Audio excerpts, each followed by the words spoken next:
Good evening from Swansea wrestling fans. I'm your host, Ben Allison, and you are listening to Wrestling Republic's daily broadcast, your one-stop shop for pro wrestling insight, news, and reviews on a daily basis.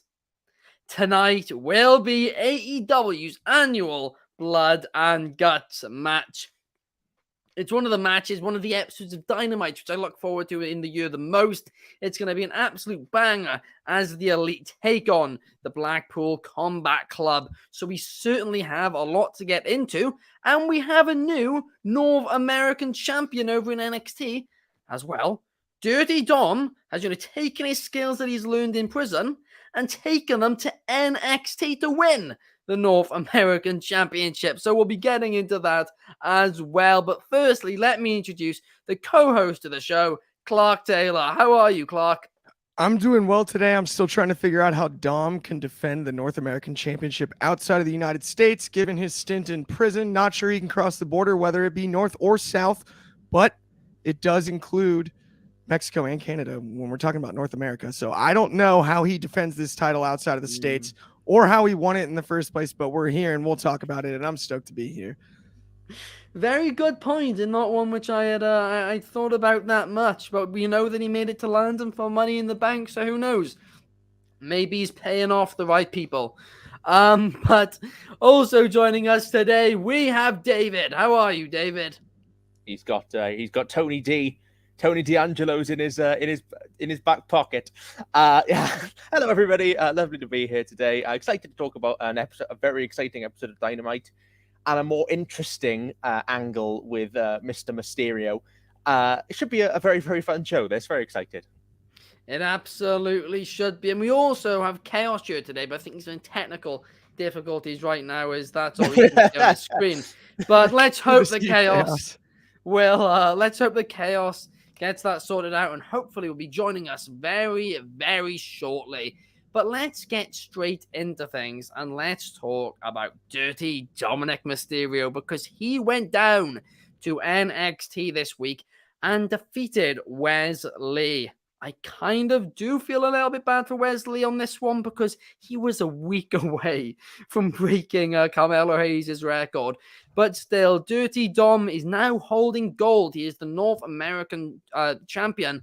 And I said on the show over a week ago, when they first teased the Judgment Day on NXT, before Dirty Dom had even actually appeared in NXT, I said that I predicted that he was going to go down to NXT and win a title there. Now, admittedly, I actually kind of thought it was going to be the NXT Championship, not the North American one, but that's happened. And the reason I predicted that was because I think that at SummerSlam, Finn Balor is going to lose against Seth Rollins, and then Damian Priest is going to cash in, leaving Finn Balor titleless. And he's going to be the only member of the Judgment Day without a championship. And then I think he's going to get quite jealous and get kicked out of the group. But that's my prediction. What's yours, Clark? I like that one quite a bit. I didn't see this necessarily actually coming, other than once it was booked, it made some sense. I don't know, man.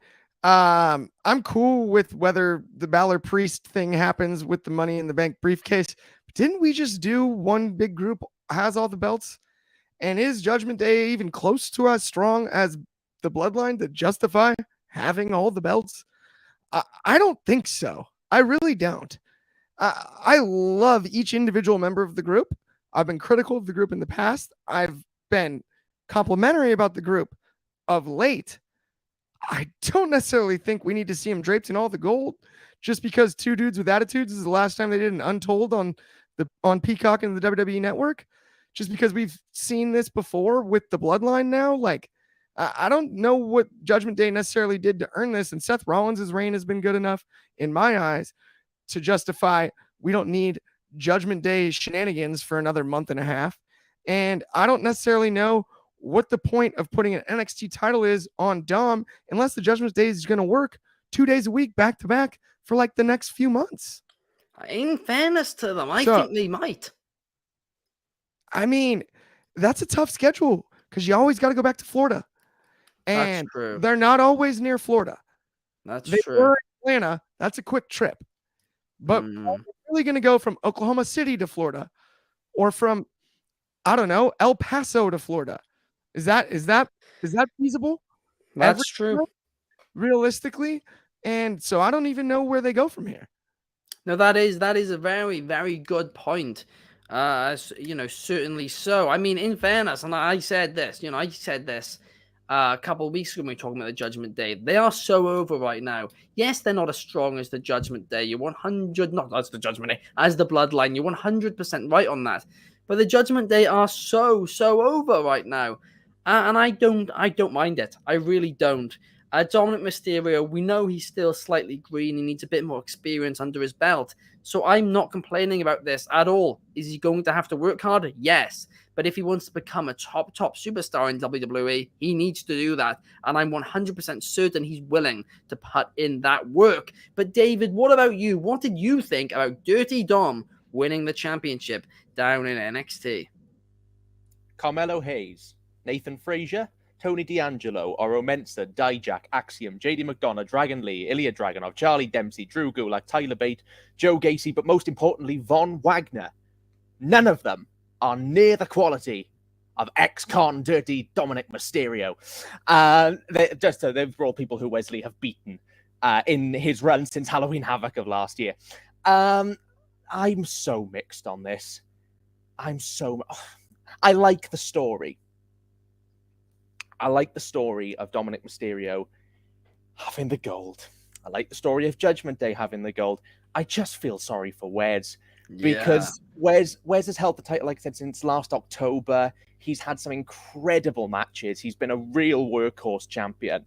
And for him to lose it in 7 minutes on a random episode of NXT a week before the record to what essentially was one title shot to the head. It's frustrating. I like it in principle. I like the story that they're telling. I'm a bit concerned that we're kind of sacrificing NXT as a way to give the main roster something more interesting, which for a developmental brand has mixed results. It's not like when Dolph Ziggler won the world title and he was a workhorse who could work with younger guys. On the other side of that, Dom could use some fine tuning. Yeah, and I think him in NXT could certainly help that. I mean, I don't want to sound like harsh, but we talked earlier about the Dominik Mysterio used what he's learned in prison. I thought he got put in prison for public nuisance, not attempted murder.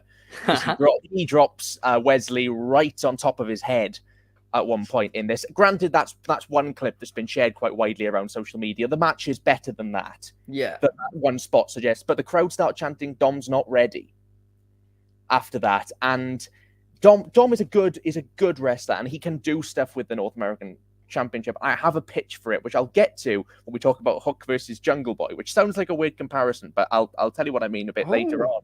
But because I think there might be some similarities in Jungle Boy as current character and where they might go with Dom with the title. But I think that I like it. I like it for the story. I do think that Valor might win the world title and then Priest cash in on him immediately. I think that's just beautifully cruel. Also, Finn Balor won the Universal title at SummerSlam in 2016. For him to finally get that world title again at SummerSlam 7 years later, to have it immediately snatched off him by his best friend, that's poetic loveliness to me.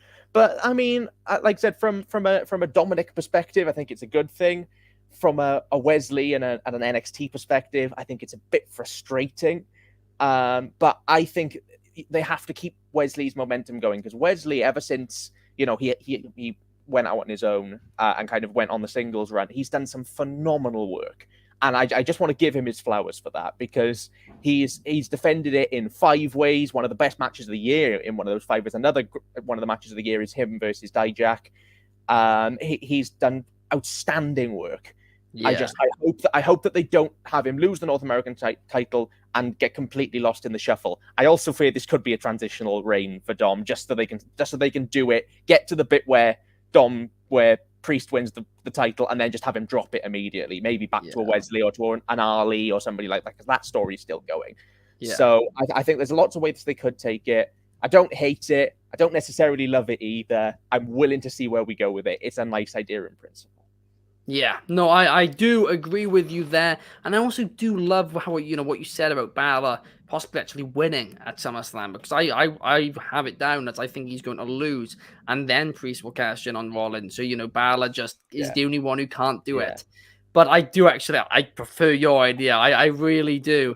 That would be a lot of fun. It's more cruel. I love cruelty in my What would wrestling. be interesting too, by the way, to your point, is what if actually Priest interferes in a way that wins Balor the match and then cashes in?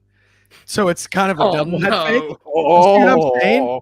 Right? Yeah. Like some sort of referee bump or something, and then Priest hits him with the money in the bank like he's still on his side. Yeah. Balor on top. Yeah. 1, 2, 3, cash in. That would be brutal. That's something we haven't seen yet either. Like that level of sadistic. And if we're gonna make Priest a heel, which I think would be the route, whether he catches in on Seth or Finn, that's one way to really hammer that home. Yeah, no, that would be excellent, and I would 100% be down for that. But I think Chaos has fixed his technical difficulties now. Let's hope so. So let's reintroduce him. Chaos, welcome to the show. And what do you think about Dirty Dominik Mysterio winning NXT Gold? What's up? What's up, everybody? Yeah, happy Wednesday. Sorry about the technical difficulties. Clearly, that is a sign that Santon owes me a new laptop, please, and thank you. Love you very much. So yeah, let's get straight into it. So let's Dirty Dom. Say again. I said, let's go, Santa. Let's go, Santa. Yeah. 3K laptop, please. Love you. Thank you. Yeah, Dirty Dom, champ. I'm liking it. It was it was what I was hoping for at the end. Definitely, in their eyes, it's like the ultimate troll move. From what I can see from what I've seen online, a lot of people were not quite too happy. Like David said as well, there was a lot of chants to Dom saying that Dom's not ready, all that kind of stuff. Well, look who's ready now. Obviously with the help from Rhea Ripley, of course. But the match itself was fine. There was parts where it looked like he was a bit gassed at certain points. It looked like he really wanted to take a breather. Like he was starting to be. I was fearing it was going to be a bit sloppy at parts, but the match delivered obviously with the nice interference from Judgment Day. I didn't realize that Wesley was champ for so long. Maybe it's because I don't watch NXT. No, that is the reason I don't watch NXT. But I didn't realize he was champ for so long. But I do need to check his matches like with Dijak and the 5-way and all that kind of stuff, because he is. I think he was ready for the main roster before they formed the MSK team. I think he's definitely someone that could do possibly well, like given the right guidance on the main roster, and not lost in the shuffle. But we'll see what happens there. Going back to what Clark said about Damian Priest potentially helping out Finn to win and then turning on him at the end. That would be interesting. Yeah, I think that'd be more, instead of rehashing what Seth went through with when they did the Shield stuff when they all had the championship. I think that would be pretty cool that he's siding with him for the whole time and just luring him in, saying I'm on your side, and then hits him with the South of Heaven or whatever he calls it now, and then cashes in. I think that would be beautiful. I it's very likely, highly likely, if they want to get bring up the prestige again of the Money in the Bank, because right now it's still currently in tatters. Right now, the legacy of that briefcase. If they really want to bring up and then go for and do it big on one of the big 4 pay-per-views, Damian has to cash in and win. I agree. Finn has to win 100%. I think. I love what you said about the South of Heaven though, but why doesn't he use the Crossroads anymore? Well, because you're a wrestler now, uses it, Cody, and not only that, right? Yeah. What happened to that? I thought that was his move. Priest, that when they stopped using it, Priest was mainly using it as a signature. That wasn't even the move he was ending matches with. I don't know. They changed the name of it like 7 times. Yeah, I remember that. That's true. Hit the light, the reckoning. Yeah, follow the names. That is whatever. True, but let's now move on and let's talk about the tag team tournament, which I have given about 1 million names to. I'm Yeah. still not actually sure what the actual name of it is. I think it's like the Blind Tag Team Eliminator Tournament. But anyway, the Blind final of Eliminator, it. bro. Pardon? Blind Eliminator. That's what Yeah, it is. Blind Eliminator. Right, okay, Yeah. cool. For the longest time, I was a bit confused why Eliminator is in there, because isn't that the name they use for when you face the champion? But anyway, this is an entire different topic. Let's talk about what's going on tonight, because tonight, MJF and Adam Cole are once again teaming up for the finals of it when they take on Sammy Guevara and Daniel Garcia. And this match, I think, will be very, very fun. But I also think it's very, very obvious who wins for me. I think MJF and Adam Cole are taking the victory. I don't think what everybody's saying is going to happen with in regards to All In and All Out, where they defend the tag team titles at All In and then the world title at All Out. And MJF turns on Cole at All In or something like that. I don't think that'll happen. And the reason for that, very stupidly, is it is stupid from a business marketing perspective. Their biggest show ever, potentially the biggest show attendance-wise they'll ever do. They've got so many eyes on them, right? And then for them not to have their world title featured in the main event, that would be stupid from a marketing perspective. I've gone on and on and on about it, and I'll continue to do so because it really is just beyond stupid if that is the route which they go down. Who knows? It might be what happens. But I do think MJF and Adam Cole will win it, and then perhaps they face FTR in like 2 weeks' time or something, and then that's when the turn happens. I don't think it's going to be a very hugely long-term storyline, and I do think we're already getting towards the end of it. But Clark, what do you think heading into this match tonight? I think people are already starting to get to the point where they have a feel for what's going to happen with the storyline. They can see a little bit where it's going. I think this is the perfect night for that tease where MJF actually bails out and saves Adam Cole and helps him win this match. This is the night where you have Max look like, wait a minute, for 1 second, you're like, does he care? He does. All of a sudden, right? Cole's the one in trouble late in the match. MJF breaks up the pin. They win the match. Maybe somebody goes to beat up Adam Cole and he stops him just for a second, just once. This is when we see that tease. And then he takes the candy away next week. Next week, pull the rug. Next week, no. I was going to make sure I got by Sammy and Garcia. I saved you for me. And this is where the tag team dynamic gets dicey, and now we can build towards either what you've said, Ben, or the alternative. I don't mind either one. Keep Adam Cole and MJF near each other. They're two of the most, if not the most, entertaining on the mic that AEW has on the roster. They've been nothing short of entertaining as a team, even as the Misfit team. They have been. The segments, I mean, they're hilarious. Max doing the entrance and doing the mannerisms and then doing the Rick Steiner runaround never gets old to me, right? We're only going to get like 4 weeks of it. Let's have fun with it while we can. But there is not just one, there's multiple stories to be told. I'm excited to see which route they go.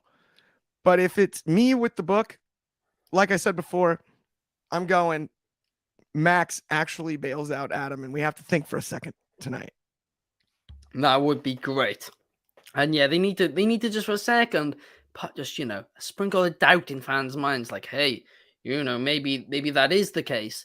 And then when you do the tag team match in a couple of weeks, which is how I would do it, then the turn might be a little less obvious, and maybe even have people speculating, that they'll go on and win the tag team titles, and then FTR will win it back at All In, and then they do that theory that a lot of people are theorizing. But Chaos, what about you? What do you think is going to happen in this final tonight? I don't care what happens. I just can't wait to see Daniel Garcia do his awesome flipping dance. No, that was a Spider-Man 3. That's the my bad. That's the wrong one. But I've just found out that the final is actually going to be next Saturday on Collision. That is going to be when they're going to get the title shot. Obviously, I think MJF and Adam Cole is definitely going to obviously proceed with winning tonight. What will happen? I don't think they're going to win the tag team titles. I do feel like, because there's obviously, if the finals is happening next week, they're going to obviously keep on playing with this. Somehow maybe MJF might somehow save Adam Cole from something, or like they're going to tease that he's going to turn on him, and then he does something, and then but obviously it's not enough for them to actually win the titles somehow. And then maybe after that, maybe that's when Adam Cole just realized, wow, he's actually genuine. Maybe that's when he might turn on him afterwards, and then obviously you got another 3 weeks to play around with to fill it out. But yeah, I don't think they're going to win the tag team titles. It doesn't really make sense, and to just break up what FTR is doing, just for them to regain it. They're on such a great momentum after those 2 awesome matches against Bullet Club Gold. So yeah, I think that's what they're gonna do. I think somehow it's not gonna just MJF is not just gonna fool Adam Cole. He's gonna somehow fool us to think, okay, maybe he's actually being a true babyface kind of thing. Because the way he's leading into this is 110, and we understand this ain't the first time he's played a babyface-ish role, but this is the most I've seen him fully into it, and it's actually enjoyable. So yeah, I think that's what's going to happen. He's going to play on our heartstrings a bit more, and he's either going to turn on him after the match, or just maybe later on, maybe on the next Dynamite or something. So that's my prediction.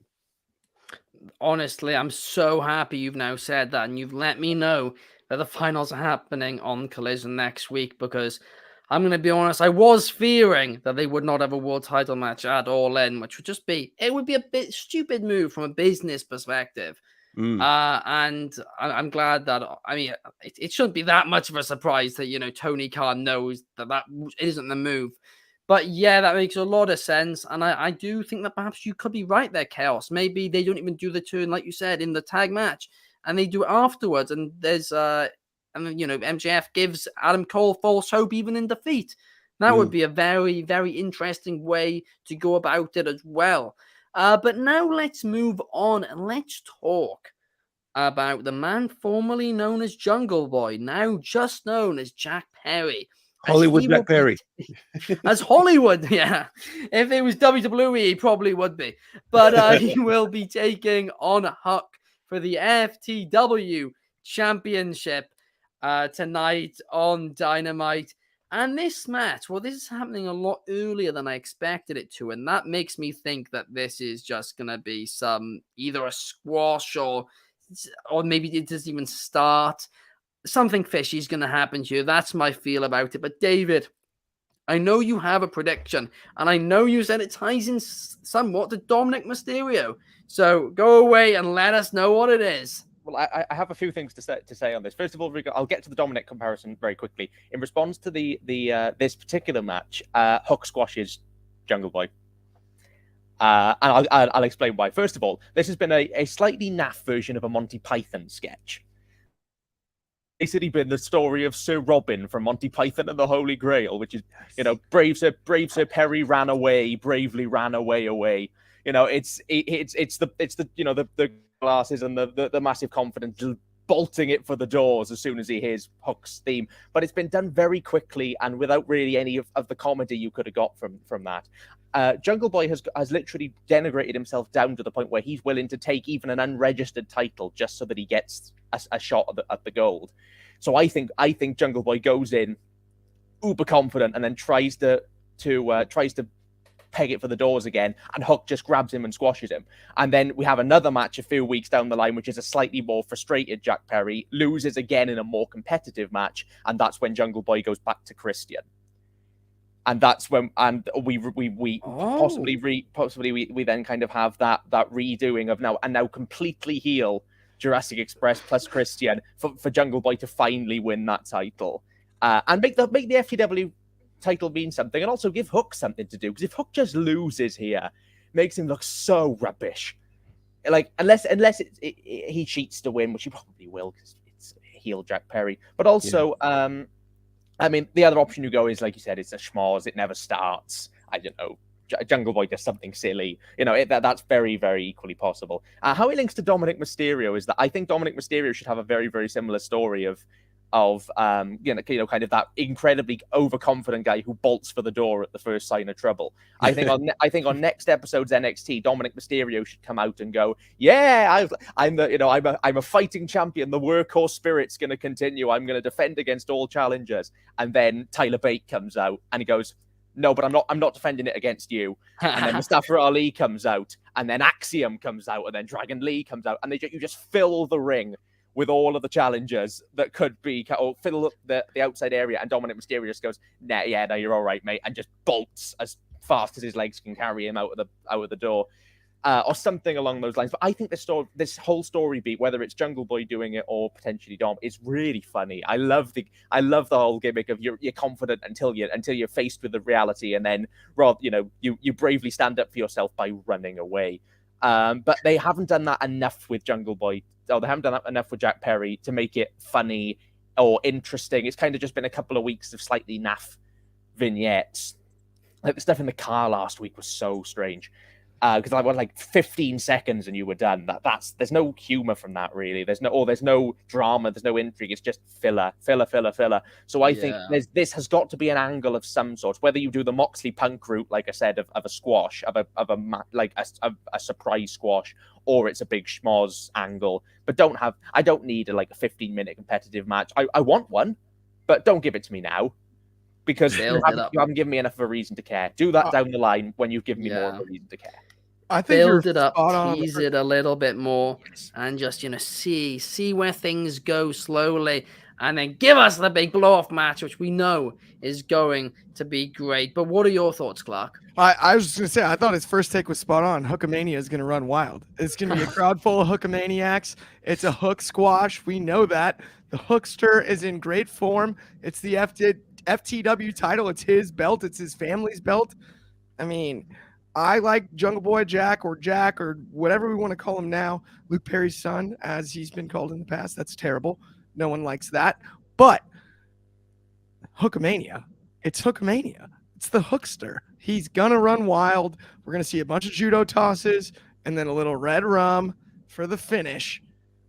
I think for sure. I think you're spot on with that, David. You squash him and then continue the story from there.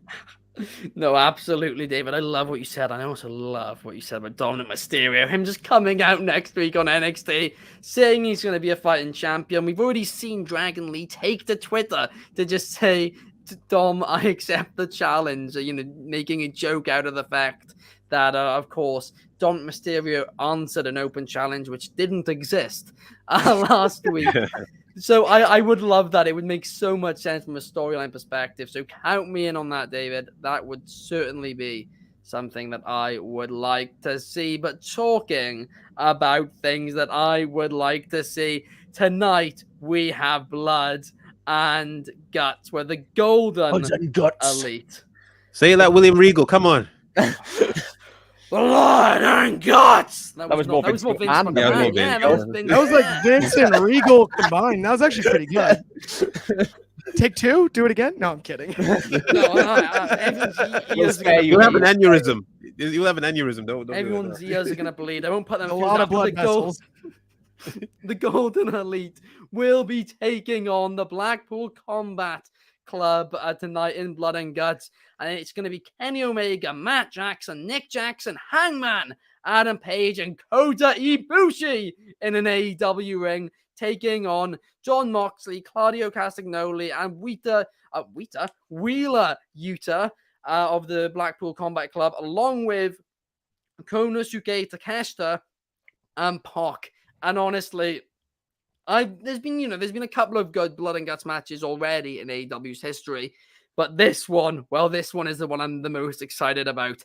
I love literally all 10 of these guys who are in the ring together, and I know they're just going to tear the house down. It's going to be absolutely tremendous. Maybe one of the best Blood and Guts / War Games matches of all time. Honestly, I think we need to have those, 5 stars ready tonight, because I do think it's a possibility they get them here. But let's hope they deliver because, well, I've very much just overhyped this and just, I set the expectation very, very high, the highest it can possibly be. But Chaos, what about you? What do you think heading into this Blood and Guts match? It should be all right. It could go either way. It could be, as good as the what was the first one? So far I don't think anything's really beaten the one that had the Pinnacle and against the Inner Circle. Was that that one was good besides the ending. But this one could have the possibilities. I want it to be as brutal as when the Young Bucks faced the Lucha Bros in the cage match. That was beautiful violence. I'm sorry. It was. So if it's something like that, but obviously in the scale of 5-on-5, then I'm all here for it.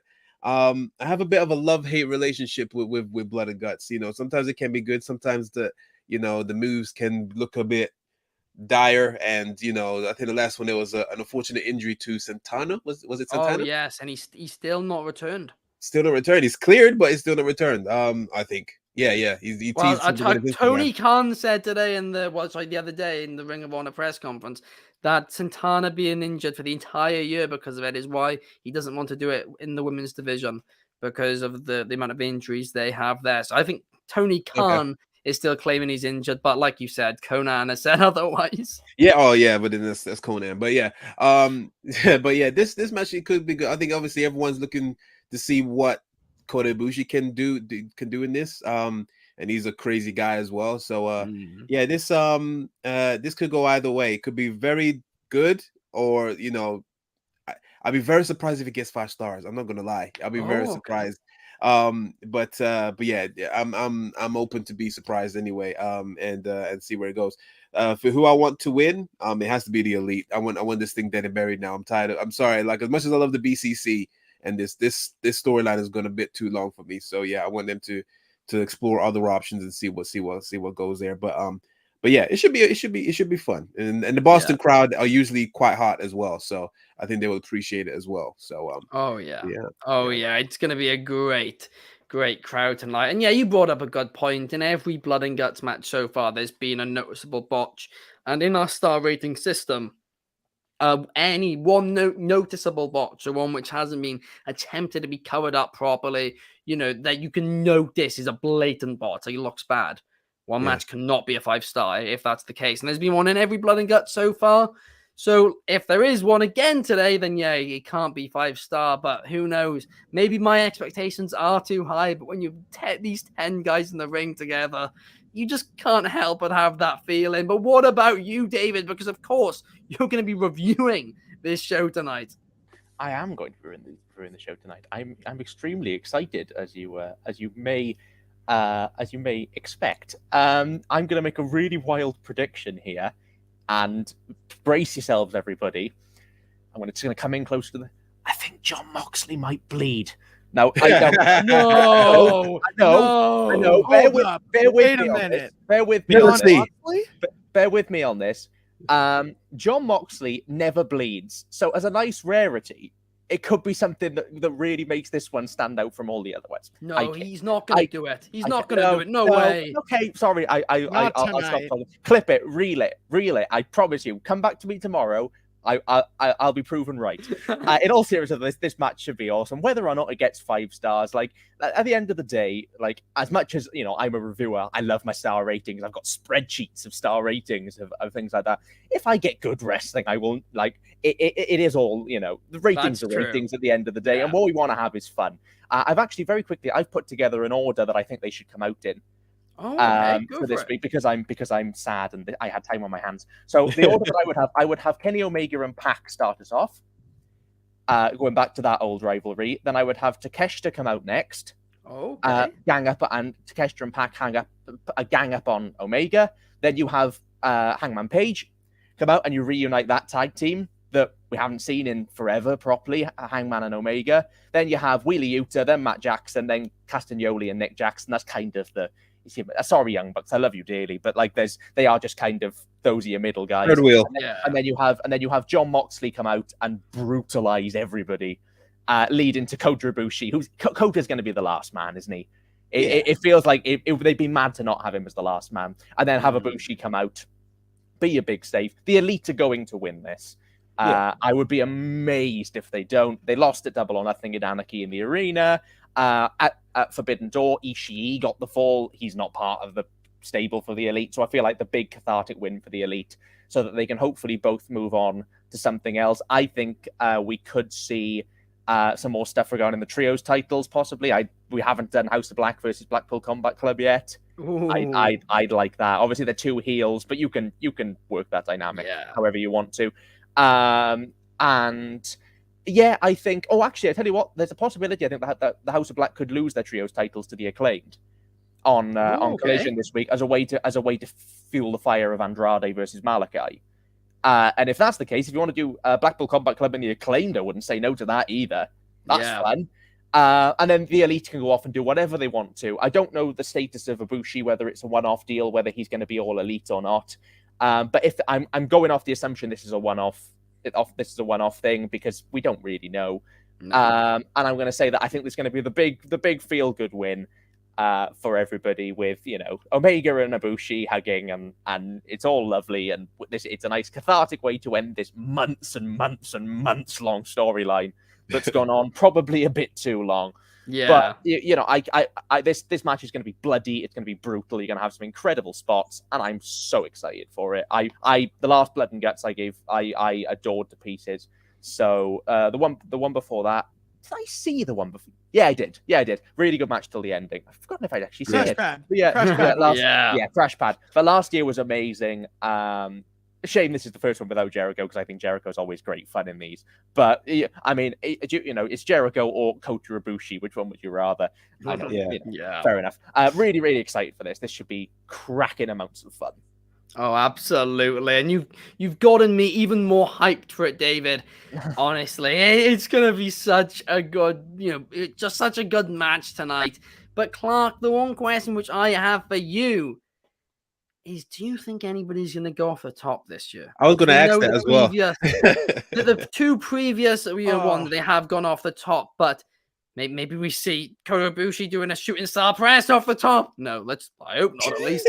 But only in 2K, bro. with all these guys, though, I wouldn't put it past them, to be honest. But I hope that's not the case, because that's just unsafe. But Clark, what do you think? I've got no doubt in my mind somebody's going off the top, and I'll tell you exactly who I think it is. It's forgot to eat his Wheaties Yuta is going off the top, no question. And then I think the finish involves some sort of double team maneuver with Kota and Kenny, and then it's ball game. But yeah, for sure, Wheeler Yuta off the top, or if not, maybe multiple guys at once. Some sort of like big spot with the Bucks. I don't know. Either or. We definitely will see a shooting star press out of Ibushi, like you said, not necessarily off the cage. I don't think that's in the cards for tonight. But at least not in this one. Maybe in Fight Forever. I don't know if that's in the video game yet, if you can create him. But outside of that, yeah, no, it's going to be a blast. I think 5 stars as the expectation is a stretch anyway. It's really easy to make a match you expect to be 5 stars, not, right? It's harder one you're not sure about. I do think this is somewhere in the 4s, and it can be clean. I do think that given the format you mentioned earlier, we've seen multiple botches in previous Blood and Guts encounters. I do think it is possible to cover those up and avoid that in this year's iteration. And that's no knock on the talent that's performed inside of Blood and Guts before. That's just, I think there is an opportunity to go out and have a clean match outside of, obviously, Moxley probably bleeding, maybe not. I don't know. As clean as humanly possible, right? And I'm interested to see what they do.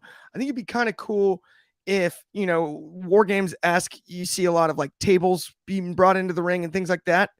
If they can add spots similar to that might be like a page to take out of WWE's book there. Yeah. To add something extra to the violence, especially given that it is the Blackpool Combat Club and how long the rivalry goes. Maybe a ladder spot somewhere would be very cool. Just quickly on that. From the Bucks. sorry, Yeah. just very quickly on that. I really like the idea, but one of my least favorite things about war games has always been when people's partners are getting beaten on the floor and people have to stop so they can get a chair in the ring and a table in the ring and They need what's to this? be Oh, this is set a up fire correctly. extinguisher as like it happened last year. I can't remember who it was in the men's war games. No, you're absolutely right. And Eddie Kingston. they're battering each other on the floor, and you're watching your partner get beaten to hell. No, this was so you'll sort yourself. I've got to get these kendo sticks. You see, no, that was one of the Usos. You're right. That was Survivor Series. Yeah, It was one of the Usos was grabbing like all the weapons, and who was it that was just getting beat down on the floor on the other side of the ring? And you're like, dude, get in there. Oh god, play. Funny. No doubt. But yeah. So who's your prediction then tonight, Clark?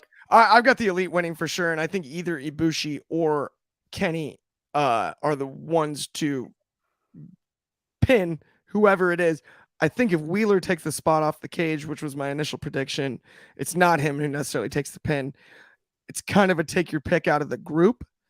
I don't know which guy they isolate necessarily. Well, no, that would be a loss though. If you go off the cage, it's a loss. Oh, is that true? I believe so. Isn't it? Wait, what? Well, Guevara didn't lose when he got thrown off. No, last year. Guevara got thrown off last year. No, I swear that maybe I think I might be wrong about this, but I swear in the first year, the ending was that one person got pushed off the cage. was It was- That was in the end. The match was over. The match was over. That was after the Oh. match. Yeah. The match That's was all over blurred when for me now. It's blurred because I wanted to forget that spot. when the crash pad spot happened, which by the way, Jericho to take that spot needed a crash pad. If it doesn't malfunction and the mat doesn't come up and you can't see the foam, it's one of the coolest spots we've ever seen on TV. So to give him a break on that, and especially at his age, It's not even him. take it. It's the cameraman and the production They team filmed who it messed badly, up. it was an unfortunate kind of. Yeah. it was a little bit Same like thing as the- it's the same Howdy, thing- Chaos and I Sorry. had a field day with Howdy off the stage Yeah. last year. Just a complete miss. Yeah. But it's one of those things, right, where a lot can go wrong. There's a lot of risks. It's a very much a high risk match. But it's gonna be fun. Well, just by the say- way, go ahead, David. Sorry, I'll just say quickly. I'd love to see Moxley take the fall on this one. Oh, And that's because it's very easy to go who's the seemingly lowest guy out of the stable to take your pin. But if we're going to have a conclusive ending to this story, Moxley's been the constant through from the Hangman stuff back from last year. He's been the constant. He's been the. I mean, like I said, I would have it could have been him or Danielson had he have been there, because Danielson's not there. I think of all the guys that it could be, if Eddie and Claudio, if Eddie was in there, I'd have Claudio take the fall. To Eddie, but he's not there, so I'd say Moxley takes the fall to Ibushi and Omega. Either one get the pin in the end. yeah. No, I mean that makes a lot of Bloodless sense. John Moxley. A bloodless John Moxley. You know what they should do? Every single person in this match should bleed, apart from John Moxley. John is gonna get bled. He's gonna bleed from the first punch. I'm telling you, he's gonna be like Vince. I'll never forget. I think he was facing Undertaker, and it was literally the first punch, and he was bleeding like a stuffed pig. So yeah, I think that's Moxley's gonna get I think he's gonna pull an audible on us. It's blood and guts. He's gonna blade. On his Oh no! He's gonna blade on his stomach. Pouring out. It's gonna be Walking Dead. Would we put it all past over him? Again. Oh, Would we put it gosh. past him? And on that note, we're going to end the show. But thank you guys so much for watching. Let's hope tonight Blood and Guts is a banger. I feel like I set the expectations too high. But I'm just so excited. I love these guys. I've loved the Golden Lovers. I've loved them for years. And this is going to be a banger. I'm excited for it. And if you were excited by this podcast, if we've gotten you more excited, then please hit a like and subscribe. It helps us out tons. If you're over on Spotify, a cheeky 5-star would be much, much, much appreciated. Thank you to Clark, Chaos, and David for joining me here today. And we'll be back tomorrow at a slightly later start time of 11 p.m. in the UK, which is 6 p.m. Eastern and 3 p.m. Pacific. I'm right on that, right, Clark? 3 in the afternoon. Yep. Perfect. And that will be Throwback Thursday with Clark, Anthony, and Shard, where they'll also give you their thoughts on Blood and Guts. But thank you guys, and we'll see you tomorrow.